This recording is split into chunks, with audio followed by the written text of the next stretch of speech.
자, 겨자씨 보셨죠? 진짜 쬐끈해요, 그죠? 정말 쬐끈해요.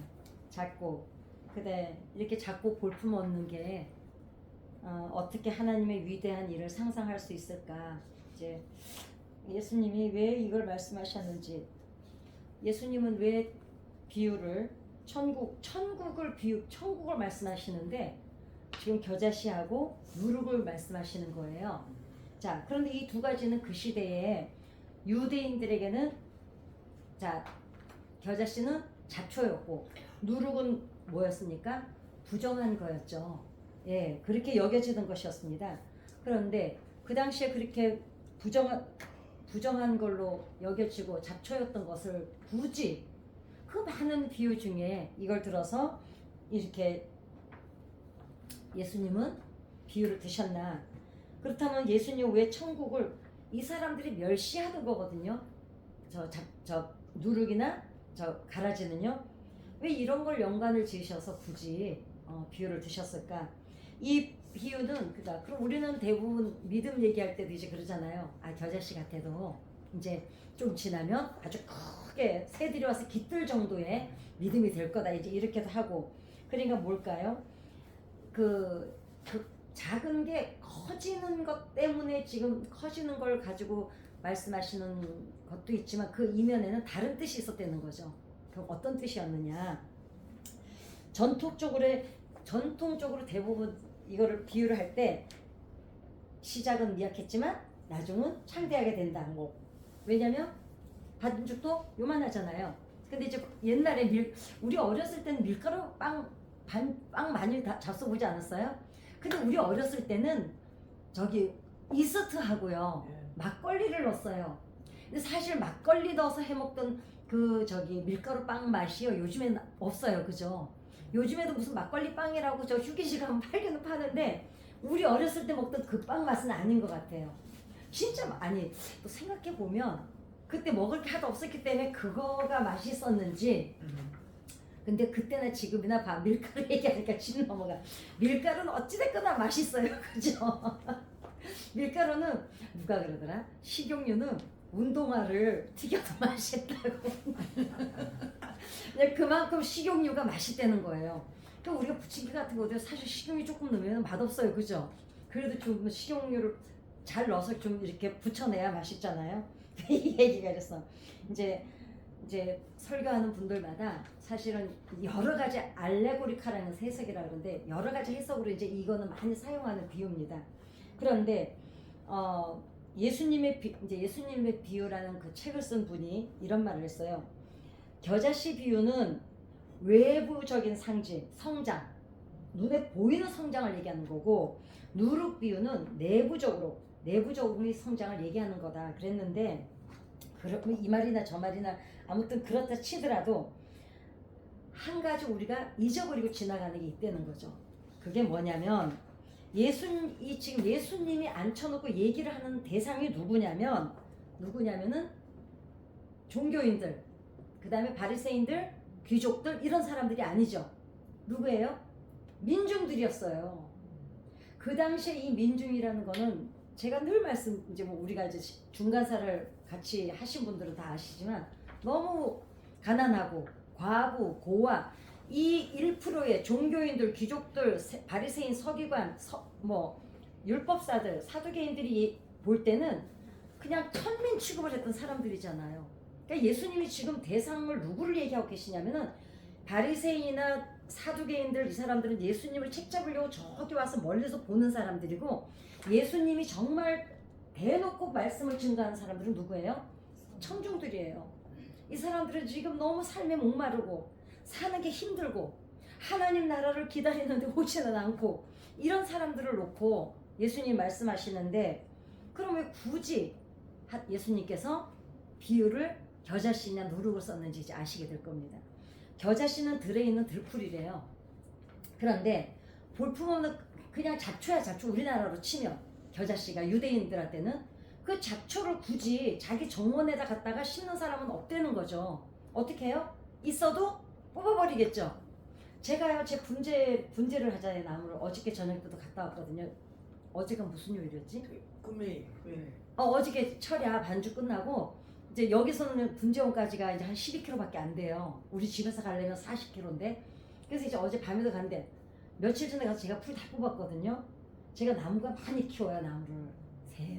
세상에 아주 잡초랑 내가 볼 땐 종류별로 다 나 있어. 근데 딱 보니까요, 노란 꽃이 환하게 너무 잡초래도 너무 이쁘게 그 나무 옆에 피는 거예요. 생각 같아서는 그 꽃을 따로 심을 정도로 요만하게 예쁜 꽃이 피는데 이름도 모르겠어요. 근데 보세요, 뽑아버려요. 왜 뽑을까요? 원 나무의 영양분을 얘가 뺏어가니까. 이럴 판인데 겨자씨가 아무리 뭐 화려하고 어쩐지는 모르겠으나 전 겨자씨는 봤어도 나무는 못 봤거든요. 그래도 한지라도 정원에도 심지도 않을 뿐더러 심어도 뽑아버리는 풀이에요. 그러니까 이 풀을 놓고 지금 예수님 말씀하고 계시는 겁니다. 그리고 밭에도 이 겨자씨가 자라고 있으면 다 뽑아버립니다. 유대인들은 왜 그러냐면 율법에 뭐라 그랬냐면은 서로 다른 종류를 섞는 것을 엄격하게 구분하고 있었어요. 레위기에 보면 19장 19절에 한번 집에 가서 찾아보시기 바랍니다. 그러니까 만일 밭에 잡초인 겨자씨를 뿌리면 다른 작물을 부정하게 한다고 여겼던 유대인들이에요. 이런 사람한테 지금 예수님이 이 겨자씨를 얘기를 하고 계신 거예요. 겨자씨의 비유를. 그러니까 그러면 누룩은 어떻습니까? 누룩은 마찬가지죠. 누룩은 일반적으로 정결하지 않은 것으로 다른 음식물들을 부패하게 만들기 때문에 해를 준다고 여기고 있었어요. 근데 우리는 누룩 많이 쓰잖아요, 그죠? 우리나라는 누룩 언제 쓰더라? 술 담글 때도 쓰고, 막걸리 담글 때. 네. 그다음에 우리는 여러 가지 써요, 그죠? 장 담글 때도 쓰지 않나요? 아니 장 담글 누룩 아니야? 아 그래? 매주 뭐지 그거 보고 매주콩 보고 뭐라 그러지? 매주콩? 아무튼 매주도 약간 쑥 이런 거만. 네, 그렇지. 예, 그렇구나. 예, 우리는 아닙니다. 누룩이랑. 예. 어찌됐거나 누룩을 선한 뜻으로 사용하기보다는 대부분 한결같이 악한 것을 상징할 때, 부정적인 것을 할 때 누룩을 사용하셨죠. 왜냐하면 예수님도 누룩을 나쁜 의미로 사용하셨어요. 마가복음에 보면 예수께서 경고하여 이르시되 삼가 바리새인의 누룩과 헤롯의 누룩을 주의하라 그러셨고, 고린도 전서에도 너희는 누룩 없는 자인데 누룩이 없이 오직 순전함과 진실함의 떡으로 하자 하는데, 어찌됐거나 이스라엘 민족이 출애굽할 때 어땠습니까? 누룩을 넣지 않은 떡을 먹었죠. 예, 그러니까 순수한 누룩을 넣으면 순수하지 않다고 생각을 했어요. 그렇기 때문에 누룩을 부정한 것으로 사용하는데, 그럼에도 불구하고 예수님은 왜 굳이 겨자나무도 심어져 있으면 다른 작물하고 섞이면 부정하다 그래서 뽑아버리던 것이고, 누룩도 그냥 부정한 표현으로 사용하던 걸 가지고 하셨는지 오늘 이제 그 의미를 알아볼까 합니다. 고대 사회 그 당시에는요, 누룩을 만드는 과정을 보면요, 왜 누룩을 더 싫어했는지를 이제 안답니다. 어떻게 하냐면 맷돌로 통밀을 맷돌로 갈아가지고 가루에 물을 부어서 반죽을 한 다음에 쌀자루나 누룩틀에 놓고 발로 단단히 바른대요. 자, 발로 바른 거를 유대인들은 제일 싫어한대요. 그러니까 더럽다 생각하는 거야. 우리도 지금 우리 뭐 발로 바른 거 해야 될 때는 발에다가 거기에서만 신는 장화를 신든가 어찌됐거나 비닐을 씌우든가 하잖아요. 근데 이제 틀이 딱 차서 꼬리 딱 맞춰주면은 볏짚을 깔고 덮은 다음에 2-3주 정도 띄운대요. 그러면 하얗거나 푸르스름한 또는 붉으스름한 곰팡이가 솜털처럼 이제 피어나겠죠. 이제 피어나는데, 곰팡이가 피어나는 이 과정은 밀반죽의 완전한 부패를 드러내기 때문에 누룩이 부정의 표상이 됐다는 거죠. 어찌됐거나 상해가지고 생겨나는 우리가 왜 곰팡이도 유익한 곰팡이가 있어요. 네. 하얀 곰팡이, 된장이나 이런 데 피어나는 거는 그냥 걷어내긴 해요. 걷어내긴 하는데 사실 먹어도 몸에 해롭지는 않습니다. 근데 이제 검은 곰팡이, 푸른 곰팡이 제일 나쁘죠. 근데 푸른 곰팡이가 심해지면 검해지거든요. 그 다음에 이제 뻘건 곰팡이도 있어요, 그죠? 뻘건 곰팡이 보셨어요? 아니 하얀 곰팡이 매주에 보면 하얀 곰팡이, 예. 파란 곰팡이 있어요.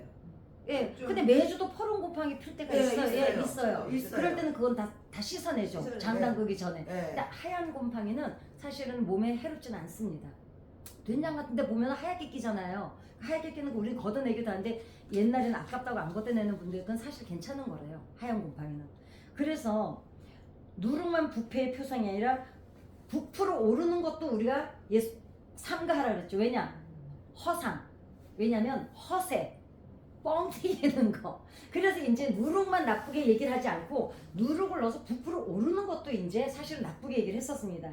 그러니까 예수님의 겨자씨 비유와 누룩 비유를 듣는 청중은 당황스러울 뿐만 아니라 혼란과 실망을 느꼈다는 거죠. 왜냐? 지금 이 사람들은 유대인 중에는 단 한 명도 밭에 겨자씨를 심지를 않는데요. 예. 또 청교라는 것과 부정한 것을 철저하게 구분하는 유대인들이었잖아요. 그러다 보니까 부정한 거의 상징이 누룩이고 그 다음에 그 잡초의 제일 대표적인 게 가라지였대. 그렇게 많았대요, 가라지가. 그러니까 예수님은 눈에 보이는 걸로 거의 이제 비유를 삼으셨거든요. 그렇다면 예수님은 이 사람들이 그렇게 싫어하는 걸 가지고 왜 굳이 비유를 들어서 말씀하셨는가, 이제 이게 의문인 겁니다. 이제 어떤 사람들은 그래요. 단순하게 보이는 작은 것이 단순하게 보이는 이 겨자씨가 크게 된다는 거, 누룩은 조만한 밀가루 요만한 게 이렇게 된다는 거, 이 얘기를 말씀을 하고 싶은 게 아니라 지금 앉아있는 사람들이 누구예요? 민중들이죠. 이 사람들이 어떤 대접을 받던 사람들이에요? 잡초 같은 취급, 누룩 같은 취급을 받던 사람들이에요. 자, 종교인들, 귀족들, 바리새인, 사두개인, 서기관들, 성직자들, 이 사람들은 이 민중들을 어떻게 생각했냐면 이 사람들은 그 특권의식을 가지고 있었습니다. 우리만 천국에 들어간다 생각했어요. 고아, 과부, 목동, 제가 저번에 직장 쫙 얘기해드렸죠. 아주 직업군이 요즘 우리가 가지고 있는 그 직업군은 다 들어있습니다. 이 사람들을 천민 취급을 하고 이 사람들은 저주를 받은 사람들이라고 생각했어요. 그런 취급을 받는 사람들을 예수님은 오시자마자 이들 속에 들어가셨거든요. 자, 들어가시면서 이들을 대상으로 지금 말씀을 하고 계시니까 겨자씨하고 누룩을 말씀을 하시는 거예요. 얘네들이 이 사람들을 그렇게 취급을 했거든요.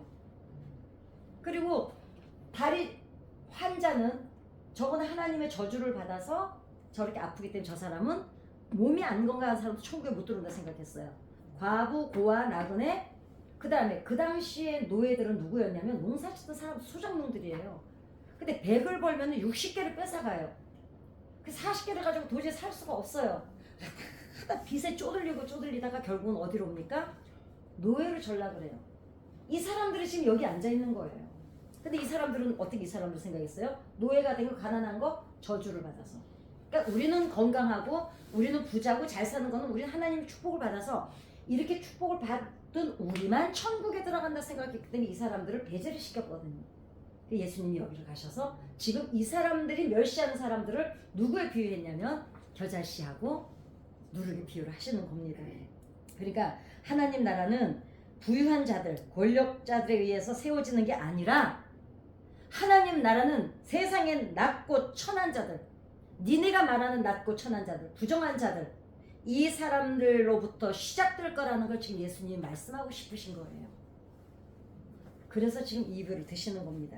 그러니까 예수님께서는 작은 거에서 큰 결과가 나온다는 얘기를 하고 싶은 게 아니라 사람들이 멸시하고 배제하던 방식, 너희들이 천국 간다는 방식을 얘기하는 게 아니라 니네가 멸시하고 아예 제외시켰던 그 방식으로 하나님 나라는 이들을 통해서 복음이 전파되고 이들을 통해서 임할 거라는 걸 말씀하고 싶으셔서 지금 이 사람들에게는 뭘 주는 거예요? 소망을 주는 말씀이고 지금 사두개인 바리새인들 예수님을 책 잡으려고 와서 호시탐탐 노리는 이 사람들에게는 무엇을 말씀하고 싶으셨던 걸까요? 경고를 하시는 거예요. 그래서 이 비유를 사신 겁니다.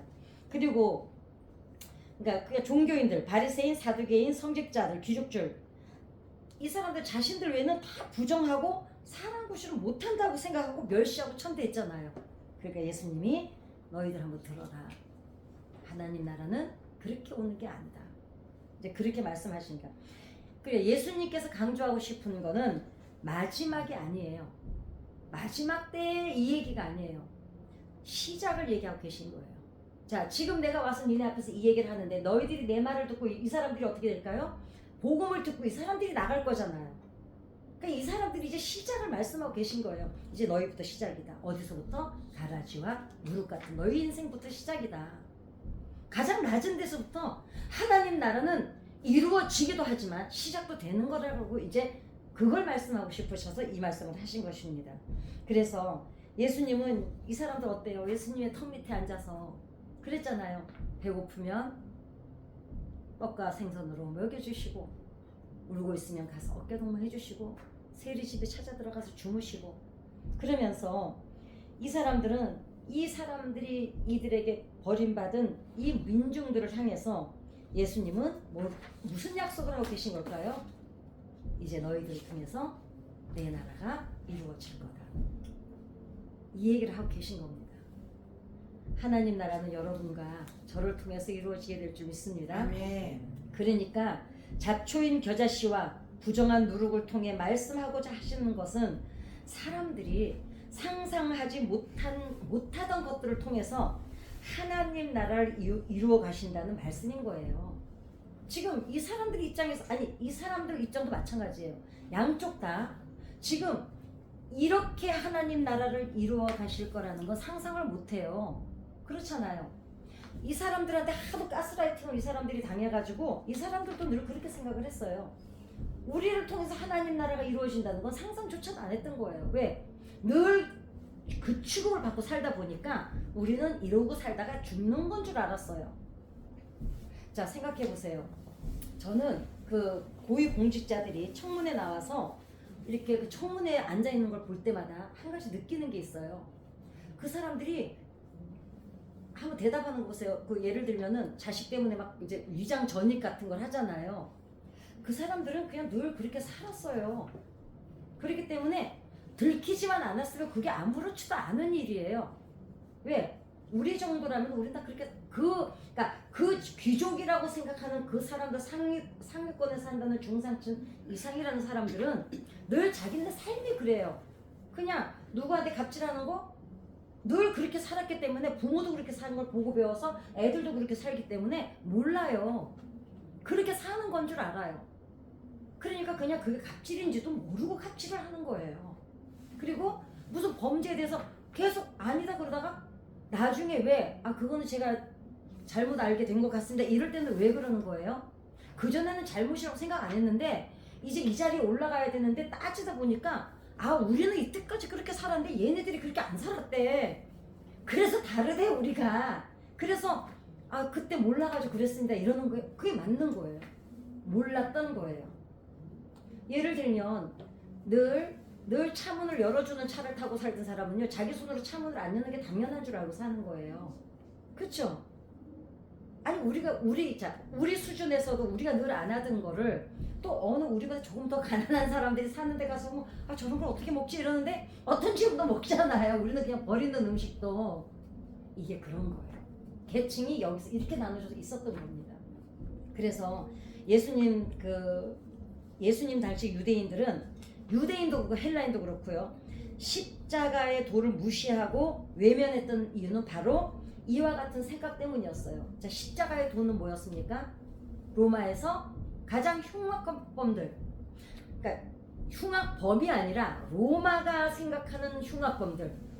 로마가 생각하는 흉악범은 누구였습니까? 사람 죽인 사람이 아니었어요. 누구요? 자기네 나라의 권위에 도전하는 사람들. 그래서 마지막 제일 흉악범을 죽이는 형이 뭐였습니까? 십자가형이었잖아요. 제가 그 전에 항상 말씀드리죠.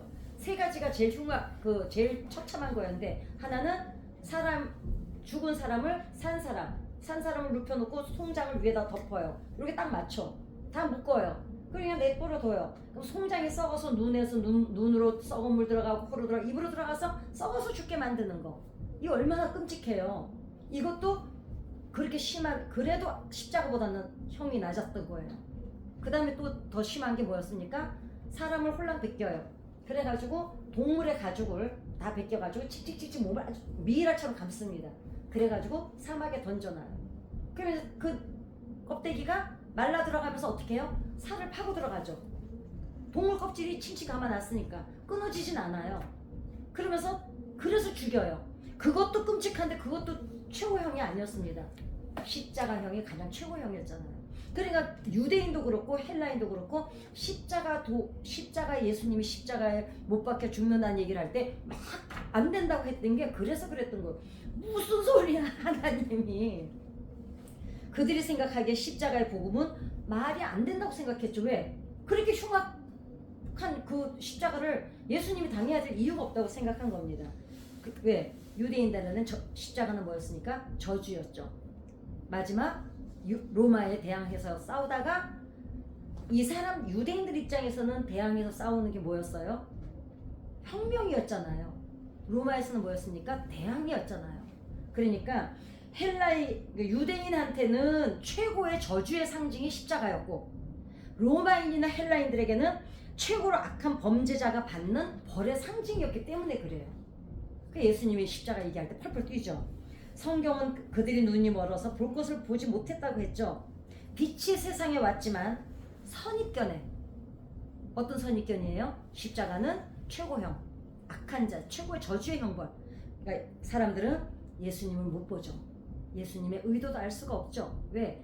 우리의 수준, 우리의 기준, 우리의 편견을 가지고 예수님을 계속 봤으니까요. 그러니까 그 사람들을 부정한 것, 저주받은 것, 멸시받은 것이라고 규정하고 그 안에 숨겨진 하나님의 복음은 생각하지도 못했고 상상하지도 못했죠. 예수님이 십자가에 달려 죽으시고 3일 만에 부활하셔서 우리를 구원하실 거라는 거는 뭐 상상조차도 못했던 이야기입니다. 그래서 예수님은 유대 종교자들이 멸시하는 창녀들, 세리들, 이 지금 앞에 앉아있는 사람들이 창녀, 세리, 가난한 사람들, 소경들, 거지들, 나병 환자들을 초청해서 어떻게 합니까? 하나님 나라에 잔치를 여셨죠. 말씀을 주시고 먹게 하시고 그 다음에 어땠습니까? 그러니까 하나님의 나라는 그들이 볼 때 정말 상스럽지 못하다 그러죠. 그러니까 은혜롭지 못하게 출발을 한 거예요. 적어도 그렇게 출발하면 안 돼. 하나님 나라라면. 이 사람들이 기대하는 하나님 나라는 뭐였습니까? 솔로몬 성전의 영광이었잖아요. 그러니까 적어도 그렇게 와야 돼.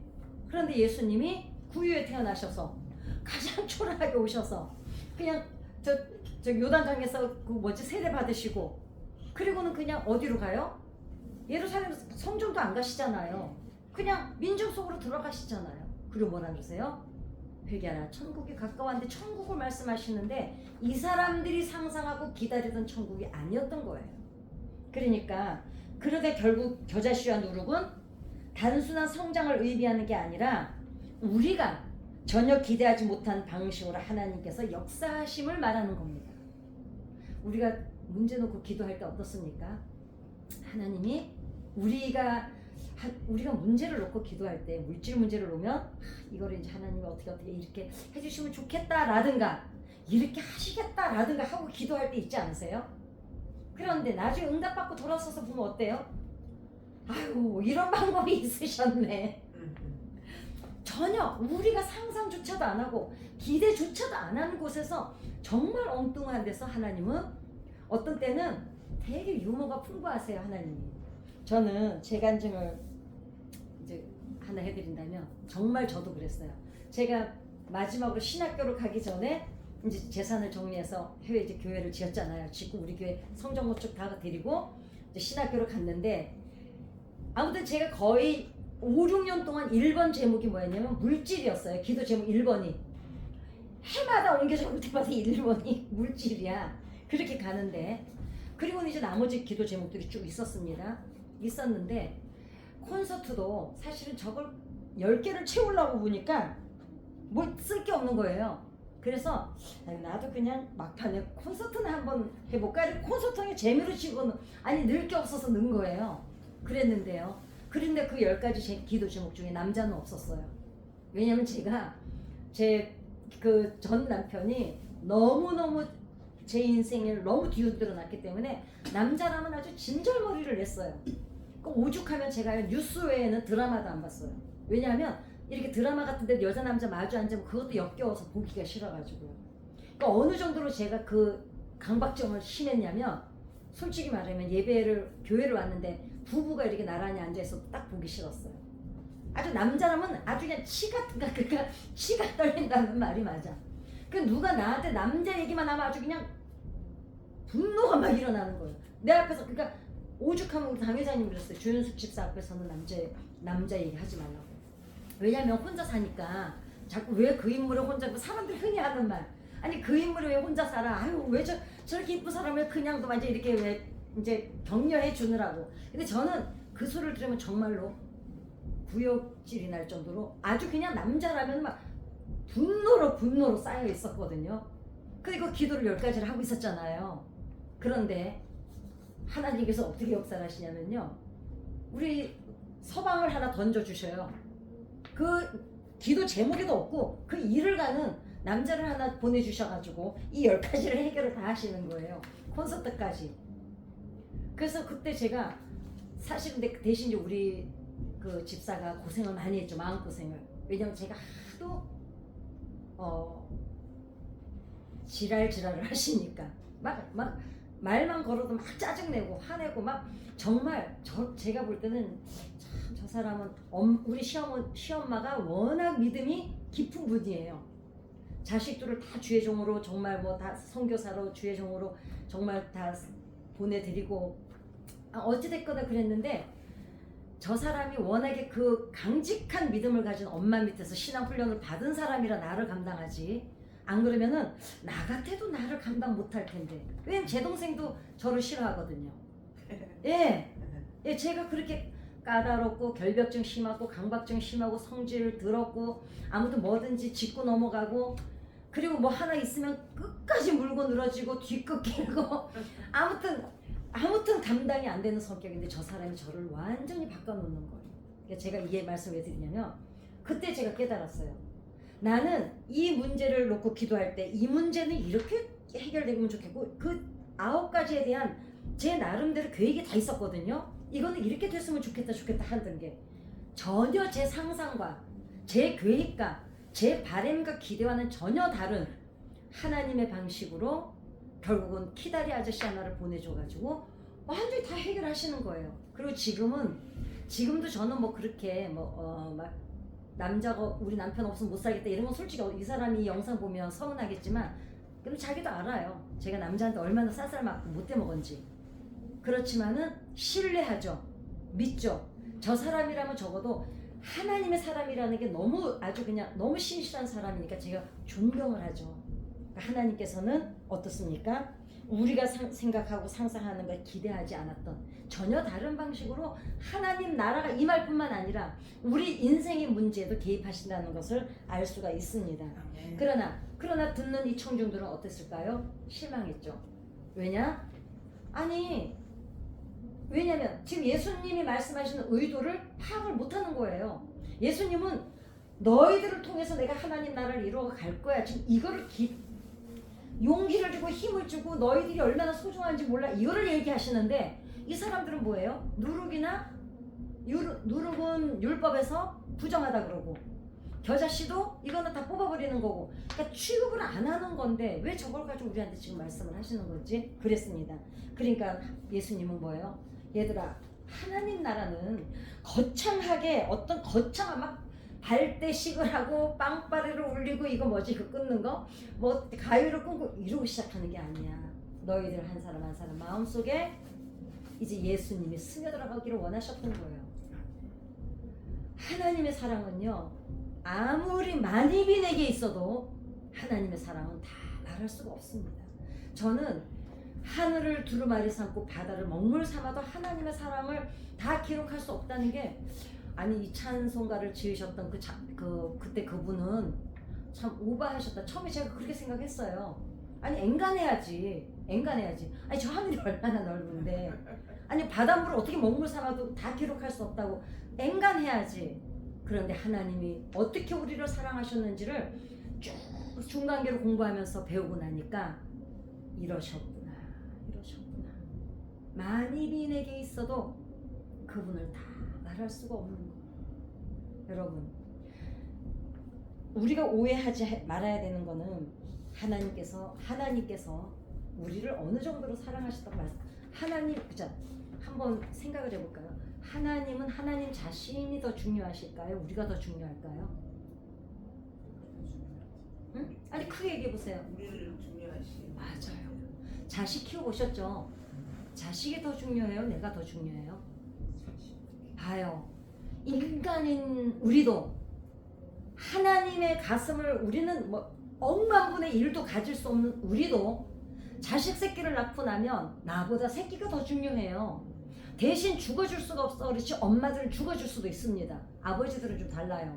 제가 그 얘기해드렸죠. 원숭이 실험. 그 쇠판을 뻘겋게 달고 놓고는요 새끼 원숭이를 집어넣었어요. 막 뜨겁다 팔팔 뛰는 거예요. 그러니까 아빠 원숭이를 딱 집어넣습니다. 그랬더니 막 뜨거우니까 갑자기 애를 번쩍 들더니 바닥에 딱 깔더니 그 위에 딱 올라가는 거예요.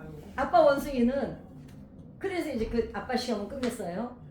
그리고 두 번째 엄마를 집어넣었어. 이번에는 엄마는 어때요? 애를 딱 들더니 자기 머리에 딱 이는 거예요. 자기가 뜨겁고 자기가 뛰어 죽는다고. 엄마 사랑하고는 달라요. 아버지 사랑은 같을 수가 없습니다. 왜냐면 엄마는 어때요? 뱃속에서 아이 하나를 키워내는데 피가 5말 반이 들어가거든요. 한 마리 얼만큼인지 아시잖아요. 그죠? 우리 옛날에 쌀 사보면 쌀 옛날에 우리는 말로 샀잖아요. 말로 이게 한 말, 이게 5말 반이면 상상을 해보세요. 내 몸 안에 피가 5말 반이 아이 하나를 만드는데 들어갔어요. 애를 어떻게 낳으셨어요? 머리털, 손톱, 발톱까지 다 만들어서 내보냈어요. 이 땅에. 그러니 애는 누구예요? 나예요. 나. 또 다른 나예요. 그러니까 엄마들이 아버지보다 애들한테 교육열이고 뭐가 어때요? 집착이 심하죠. 왜냐? 나거든 곧. 그리고 애들 제가 이제 엄마들 상담을 해보면은요 대부분 엄마들이 애들 꿈을 가지고 애들을 학원에 보내지 않습니다. 누구 꿈이에요? 엄마 꿈이야. 엄마 꿈. 예, 엄마 꿈을. 그러니까 청소년들이 너무 불쌍해요. 저는 이제 중고등학생 아이들 만나잖아요. 상담을 해보면 애들이 너무 불쌍해요. 왜 불쌍하냐? 아니 지네 꿈도 지금 지고 가기 힘들어 죽겠는데요. 거기다가 엄마가 자기 꿈까지 애 등에다 다 올려놔가지고 애가 그냥 곧 쓰러져 죽을 지경이에요. 하나님께서는요 우리한테 영광 받으려고 우리한테 칭송 받으려고 지으신 거 아니에요. 사랑하려고 지으셨어요. 자, 그러면 사랑을 할 때 사랑을 더 어떤 사람이 을이 돼요? 갑하고 을 중에 사랑을 더 많이 하는 사람이 을이 될까요? 사랑을 받는 사람이 을이 될까요? 받는 사람이 우리죠. 하는 사람이 을이 돼요. 왜냐? 더 눈치 봐요. 여러분 자식들 눈치 얼마나 보세요. 자, 어렸을 때는 어린이들은 눈치 보고 크면 어떻게 시집장가 다 보내고 나서 자식한테 큰 소리 치는 부모 별로 없어요. 거의 자식이 크면 남편보다 더 어려운 게 자식입니다. 엄마들이 그러더라고요. 아들이 크고 나니까 남편한테는요 여보 저거 좀 갖다 버려 저거 좀 갖다 이럴 수가 있대요. 자식은 눈치 보인대요. 자식은요 그러니까 어때요? 부모는 자식을 더 사랑하기 때문에 을이 돼요. 갑질은 누가 해요? 사랑받는 사람이 해요. 애기들이 갑질을 애기가 해요? 엄마가 해요? 애가 갑질해요. 똥 싸놓고 왜 안 치워주냐고 난리치고요. 배고프면 왜 밥 안 갖다 주냐고 앙앙대고요. 발로 차고 별짓을 다 아주 폭력은 다 행하면서도 떳떳하잖아요. 애기는. 그죠? 누가 쩔쩔매요? 기침만 해도 엄마가 뛰어가죠. 하나님이 을이세요. 이거 알고 나면요 가슴이 묵직합니다. 그분이 뭐가 아쉬워서 이 천지 만물이 그분 앞에 다 영광을 돌려드리는데 우리 영광이 뭐가 그렇게 대단했어요. 그리고 우리가 하나님 앞에 영광 돌리는 거 그렇게 일관성이나 있습니까? 변덕이 죽을 듯 하잖아요. 그런데 어때요? 그런데도 생명까지 내어주시면서 그래도 내 새끼들이 나 한번 바라봐주고 아버지 하는 그 아버지의 가슴이 저려서 그냥 홀랑 벗고 맨발로 뛰어내려와서 십자가에서 기꺼이 죽으신 게 하나님이세요. 그 사랑을 받는 우리가 얼마나 하나님 앞에 갑질을 하는지 모릅니다. 그럼에도 하나님이 어떻게 하세요? 끝까지 나중에 어떻게 하세요? 매를 때려서라도 돌이키시잖아요. 왜? 하나님 사랑 안에 살아야만 우리가 온전하다는 걸 아세요. 그러니까 그분이 매를 드시는 것조차도 은혜예요. 왜냐? 우리 멋대로 사는 게 결국은 멸망이거든요. 그러니까 어떻게 해요? 사람 막대기로 인생 채찍으로라도 돌이켜서 누구한테 데려오십니까? 하나님 품에 품는 거예요. 그러니까 그런 거 생각하면 매를 맞아도 우리는 감사가 넘쳐야 돼요. 매를 맞아도 이게 나 안 버리시는 거구나. 자식 새끼요 두들겨 패는 엄마요 걔 버릴 것 같으면 두들겨 패지도 않아요. 네가 그래 너 한번 애들이 하도 말 안 들으면 어떡하세요? 막 장난감 가지고 엄마가 해준다 가르쳐 준다 그랬는데도 안 하고 그러면 엄마들이 어때요? 그래 네가 한번 해봐 이러잖아요. 한번 네 맘대로 해봐. 버리려고 그래요? 그런데 걔가 진짜로 얘는 정말 바로 가르쳐야 되겠다 할 때는 어때요? 요새는 두들겨 패면 잡혀가지만 옛날에는 두들겨 맞았잖아요. 저는 진짜 빗자루를 우리 엄마한테 많이 맞았어요. 자, 겨자씨와 누룩은 하나님 나라가 어떻게 일하는지를 보여주시는 비유였어요. 지금 예수님은 그걸 갖고 말씀하시는데 이 사람들은 어디에 잡혀 있어요? 편견이? 자기네 살아온 환경과 관습과 틀에 사로잡혀서 아니 누룩하고 겨자씨는 나쁜 건데 왜 지금 저 얘기를 왜 하지? 못 알아들은 거예요. 근데 예수님은 어때요? 너희들을 통해서 이 나라가 세워질 거라는 거를 얘네들이 말하는 부정한 것, 천한 것, 버림받은 것들을 통해서 얘기하고 계시는 거였습니다. 자, 작고 미미한 것에 대한 신뢰감. 우리는 눈에 보이는 큰 성과나 결과만을 기대하는 경향이 있죠. 우리가 어때요? 성공이라고 하면은 눈에 보여야 되잖아요. 여러분, 우리요 평범하게 소소하게 잔잔하게 사는 평범한 사람들이 가장 성공한 사람들인 거 아시죠? 크게 망할 일도 없고요.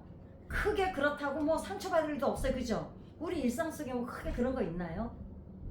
큰 성과. 저는 그 말이 제일 부담스럽다고 누가 그러더라고요. 직분 받을 때, 권사님, 장로님 막 직분 받을 때 대부분 축사하러 오시는 분들이 그런 말씀 많이 하시잖아요. 큰 믿음 보여주라 그러고 큰 일 감당하라 그러고 아 그럼 그러잖아요. 지금 직분 받아서 나 어제하고 오늘하고 틀리게 살아야 되는데 내일부터 이제 나 어떡하지? 갑자기 큰 권사가 돼야 돼. 큰 장로가 돼야 돼. 아닙니다. 하나님이 일하시는 건 어디예요? 하나부터 시작을 하십니다. 하나부터. 어디부터? 시작점. 겨자씨 같은 그 작은 것에서부터 어디서부터? 그 요만한 밀가루 덩어리 안에 누룩이 들어가는 것처럼 하나님이 일하실 줄 믿습니다. 그러니까 하나님은 그 뜻은 곧 뭐예요? 작고 보잘것없는 것을 통해서도 하나님은 어떤 일을 이루신다고요? 우리가 상상할 수 없는 놀라운 일을 이루실 줄 믿습니다. 그러니까 우리 일상 속에서 미미해 보이는 봉사. 아우 일 많이 하시냐? 아니에요. 그런 소리 하지 마세요. 근데 아니에요. 하나님은 거기서부터 시작하신다는 거예요. 그거 하나 안 하는 사람 없으면 교회도 큰 일만 하는 사람만 있으면 아니 그럼 좀 이런 것도 정리하고 저 뒷마무리 하는 거 틈새는 누가 하냐 이거예요. 근데 틈새 봉사하는 거는 보여요 안 보여요? 잘 안 보입니다. 그러나 여러분 그 틈새를 메워주지 않으면 이게 있어요. 돌담을 쌓을 때요. 돌담은 크고 굵직굵직 다 보이잖아요. 이 돌담이 안 쓰러지게 하려면 뭘 받쳐야 되는지 아시죠? 그걸 보고 짱돌이라 그럽니다. 예, 이 큰 돌이 쌓여질 때 짱돌을 박아 넣지 않으면 이거 툭 건드리면 또 와르르 무너지는 거예요. 그런데 사람들이 이 돌담을 잘 쌓아서 돌담길을 걸을 때 잘 쌓아졌을 때 멋있다 이러지. 이렇게 들여다보면서 아우 짱돌 보고 너 참 큰일한데 이러는 사람 없잖아요. 그러나 그 짱돌이 없으면 어떡합니까? 얘가 얘 구실을 못합니다. 교회가 결국은 큰 교회가 외형적인 게 보이는 그 안에는 틈새에 봉사하는 작고 미미한 것들이 있기 때문에 이 교회가 유지되고 이 역사가 이루어져 간다는 거죠. 그러니까 혹시 봉사 현장에 계시다가 나는 아무것도 아닌데 이런 생각 절대로 하지 마세요. 그거 없으시면 그 일하는 사람이 없으면 무너집니다. 자, 돌담이 우르르 돌담요 그냥 쌓아놓고는요 누가 가다가 조금만 건드려도 다쳐요. 후루룩 무너지니까. 짱돌이 그게 딱 아주 고정을 시켜주는 거거든요. 아멘입니까? 아멘. 자, 배제된 자들 속에서 역사하시는 하나님. 예수님은 부정하게 여겨졌던 겨자씨와 누룩을 통해 하나님 나라를 비유하셨고 어떻게 하셨습니까? 결국은 이루셨죠.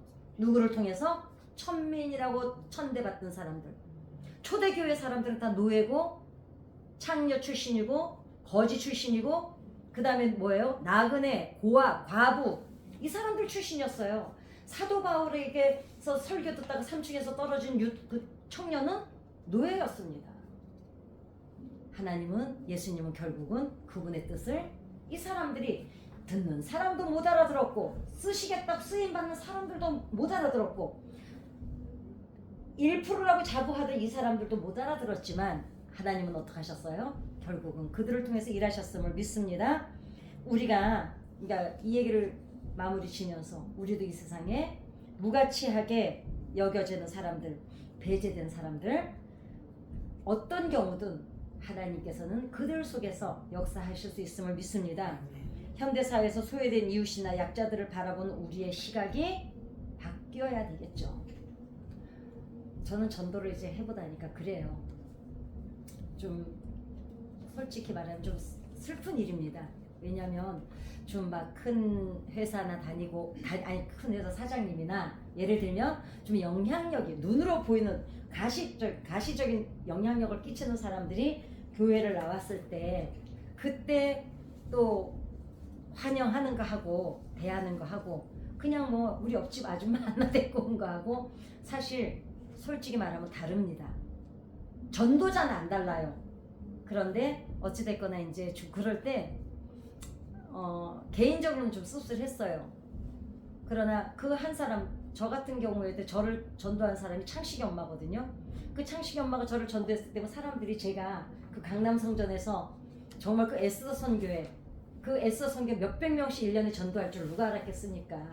제가 말씀드리 자랑했잖아요. 1년에 480명 전도해가지고 저 우리 여의도 순복음교회 30주년 선교대회 할 때 종합운동장에서 했거든요. 그때 제가 강남성전 대표로 팻말 들고 들어갔잖아요. 그러니까 조영기 목사님이 저를 얼마나 이뻐하셨는지 몰라요. 그렇기 때문에 세상 사람들이 보는 관점과 하나님이 보는 관점은 다를 줄 믿습니다. 가장 작은 것이 한 사람 그러니까 창식이 엄마도 나 하나 전도해놓고 자기는 미국으로 이민 갔는데 내가 그렇게 복음성가 가수가 돼서 지금 이렇게 전국을 세계를 다니면서 영향력을 끼치고 이렇게 복음성가 가수가 돼서 거의 40년째 사역하고 강남 성전에서 그 에서 선교회 조장이 돼가지고 그렇게 활동할 줄 그 창식이 엄마가 저 전도할 때 알긴 했겠어요. 그러나 하나님께서는 우리가 복음을 전하러 가는 여러분과 제가 만나는 그 누군가를 통해서 하나님은 그분의 뜻을 이루어 가실 줄 믿습니다. 아멘. 어떻게? 겨자씨와 누룩처럼. 아멘. 그래서 하나님 나라는 우리의 생각이나 기대와 다른 방식으로 임한다는 사실을 일깨워주고 있는 이 비유를 통해서 이제 우리는 하나님 방식에 대한 겸손한 수용이 필요합니다. 아, 하나님은 이렇게 하시는구나. 그 다음에 어떻게 했습니까? 하나님은 우리가 예상하지 못하는 방법으로 일하시는구나. 누구 멀리도 볼 필요 없습니다. 나를 통해서. 바로 여기 지금 기도하러 오신 우리 권사님, 집사님들을 통해서 이 나라를 구해 주실 줄 믿습니다. 아멘. 오늘은 우리가 변함없이 나라와 민족만 위해서 기도하십시다. 왜냐하면 나라가 있어야 교회가 있고 나라가 있어야 우리 자손들의 후손이 미래가 있습니다. 역사가 없는데 미래가 있을 수가 없습니다. 그래서 우리 이 작고 소박한 우리 몇 명이 기도하더라도 하나님께서는 겨자씨와 같이 누룩과 같이 하나님의 일을 결국은 빵 터뜨려서 이루어 가실 줄 믿습니다. 예루살렘 성에 한 명만